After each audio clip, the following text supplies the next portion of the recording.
Assalamualaikum dan salam sejahtera kepada semua pelajar PJPK tingkatan 5.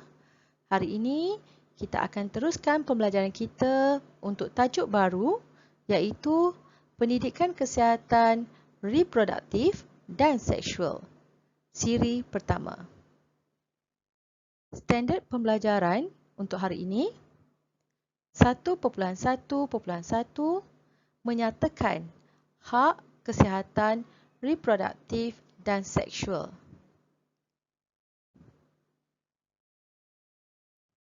Pelajar-pelajar, adakah anda tahu apakah itu kesihatan reproduktif?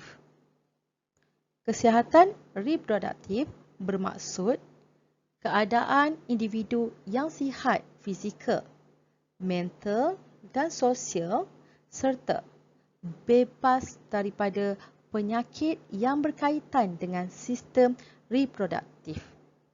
Okey, adakah kamu tahu apakah itu sistem reproduktif? Okey, sistem reproduktif ini adalah merupakan anggota dalam tubuh badan yang berfungsi untuk menghasilkan zuriat. Okey, ini merangkumi keupayaan untuk menjalinkan kehidupan seksual yang selamat serta bebas membuat pilihan yang bertanggungjawab. Kementerian Pembangunan Wanita, Keluarga dan Masyarakat mentakrifkan pendidikan kesihatan reproduktif dan seksual sebagai asas kukuh kepada perkembangan serta pembangunan insan yang sihat, berakhlak mulia dan saling menghormati.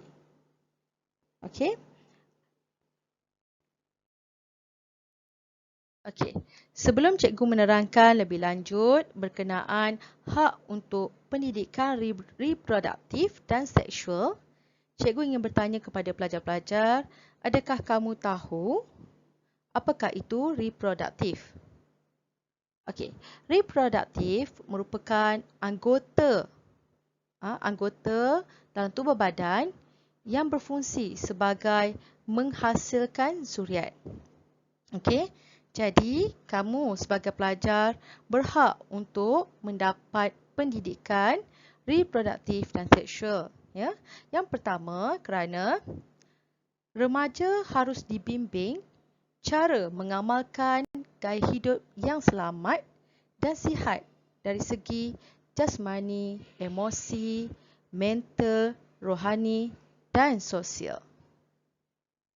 Yang kedua, pendidikan reproduktif dan seksual merupakan sesuatu yang perlu dipelajari demi kesejahteraan keluarga.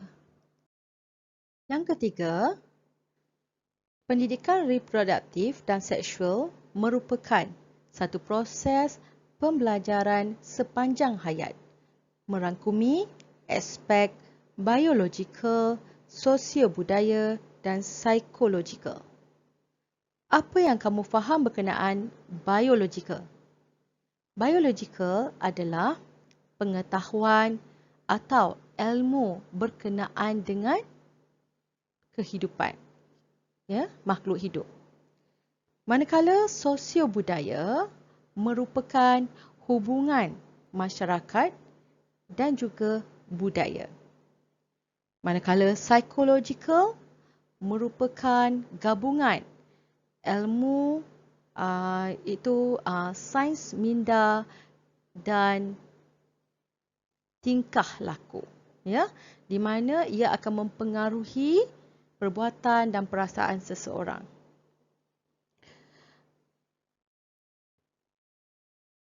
Okey. Dan yang keempat, ia juga bertujuan agar pelajar-pelajar dapat mengamalkan tingkah laku yang baik dalam kehidupan demi mengukuhkan institusi kekeluargaan.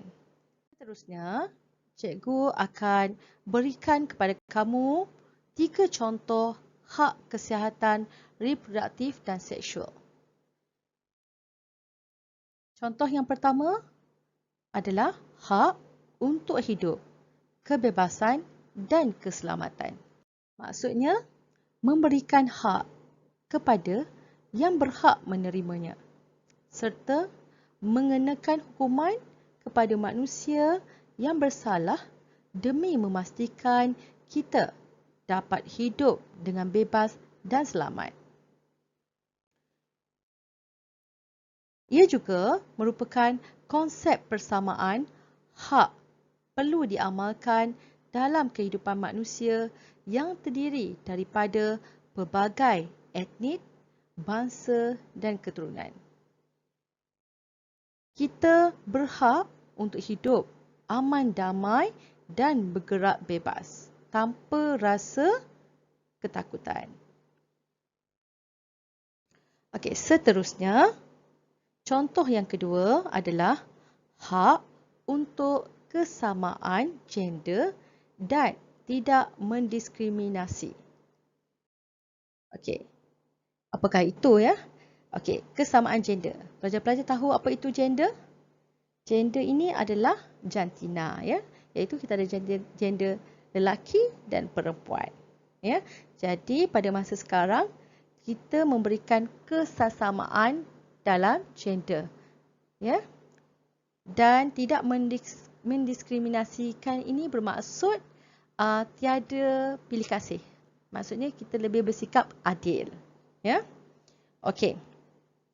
Okey, ini bermaksud wanita dan lelaki diberikan peluang yang sama untuk memajukan diri, keluarga, masyarakat dan negara.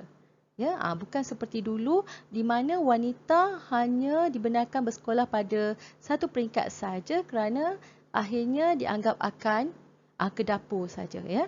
Tapi kini wanita maupun lelaki sama-sama berpeluang untuk memajukan diri, keluarga dan masyarakat serta negara.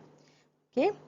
Lelaki dan wanita juga mempunyai hak yang sama berdasarkan kelayakan akademik, kemahiran dan kebolehan mereka untuk meningkatkan sumbangan kepada ekonomi negara. Wanita hari ini diberikan peluang mencuburi diri dalam pelbagai bidang seperti korporat, keusahawanan, kejuruteraan dan pertahanan setaraf dengan kaum lelaki. Di sini tiada lagi diskriminasi. Maksudnya lebih adil iaitu kepada kedua-dua gender. Okey, contoh yang ketiga adalah hak untuk bebas daripada penyiksaan, kekejaman dan menghukum. Okey, di mana seseorang pesalah perlu dijatuhkan hukuman yang setimpal dengan kesalahan yang dilakukan mengikut lunas undang-undang. Lunas undang-undang ni maksudnya undang-undang yang ditetapkan oleh negara. Bukan undang-undang yang ditetapkan oleh sesuatu kaum atau sesuatu bangsa. Tapi ia adalah undang-undang yang diiktiraflah dalam sesebuah negara. Okey. Dari segi agama dan kepercayaan, setiap kaum berhak untuk mengamalkan cara hidup masing-masing berdasarkan peraturan yang ditetapkan. Mereka tidak dibenarkan melakukan sebarang bentuk penyiksaan, kekejaman atau menghukum sesuatu kaum hanya kerana perbezaan bangsa, budaya atau warna kulit. Ya, jadi pada masa kini dengan adanya kamu ilmu pengetahuan ini, kamu tahu bahawa semua orang dilindungi, ya, berhak untuk hidup bebas tanpa penyiksaan, tanpa kekejaman atau dengan hukuman yang tidak mengikut lunas-lunas undang, ya. Okey, nampaknya kita telah selesai untuk pembelajaran hari ini. Cikgu harap kamu telah pun faham apakah itu kesihatan reproduktif, apakah itu hak untuk pendidikan reproduktif dan seksual, dan juga contoh-contoh hak kesihatan reproduktif dan seksual. Okey? Okey. Cikgu ada sediakan latihan. Kamu jawab dalam buku latihan dan seperti biasa, ambil gambar dan masukkan ke dalam Google Classroom untuk tajuk ini. Okey, sebelum berakhir, cikgu ingin berikan sedikit kata motivasi buat kamu. Ya, kamu kena ingat, ilmu bukanlah apa yang dihafal, akan tetapi yang bermanfaat. Ya, kamu perlu manfaatkan ilmu yang telah kamu pelajari ini untuk kehidupan yang lebih baik. Ya, okey, kita jumpa dalam kelas akan datang. Okey, bye.